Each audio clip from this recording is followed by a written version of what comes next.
Wanawake tunajitesa. Mkituona Instagram tumependeza, tuna slay, yani mjue tu kwamba ni tumepita. Huyo ni Abigail Chams, utamtazama na kumsikiliza vizuri zaidi hapo baadaye. Abigail Chams anashiriki tuzo za BET ambazo zinafanyika nchini Marekani, Peacock Theater huko Los Angeles, ambapo amechaguliwa katika kipengele cha Best New Act International. Akiwa Marekani amehudhuria interviews mbalimbali kuelekea siku hiyo ya tuzo. Lakini unajua kwamba pamoja na muonekano mzuri ambao unamuona nao kwenye mavazi, bado anajutia kutokana na usumbufu anaopata. Hapa anazungumzia magumu anayopitia, ikiwemo aina ya mavazi anayovaa na ratiba ndefu. Mimi ni Ibrahims, usisahau kusubscribe na kubonyeza alama ya kengele ili uwe mtu wa kwanza kabisa kupata stories zetu.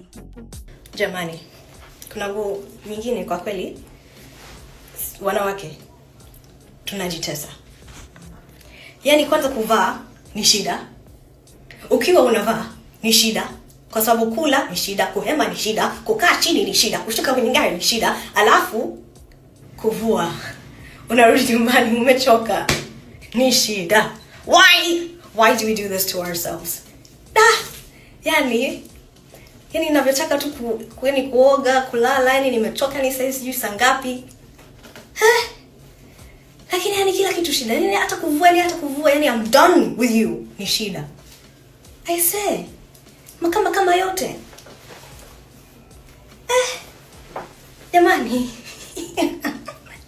Mkituona Instagram tumependeza, tuna slay, yani mjue tu kwamba ni tumepita mambo mengi. But guys, for real though, this dress is giving. Shout out to Donna Matoshi, by the way. Anyways, yani nilikutaka tu kusema yani kwamba yani uwe mnatuonea tu huruma, yani mkituona Instagram, sijui TikTok, sijui wapi. Maisha haya ninapita tu, hali ya sasa ni kwa muda tu. Yani najiambia saa zote when I'm wearing this dress, yani nitapita. It's okay as long as I slay.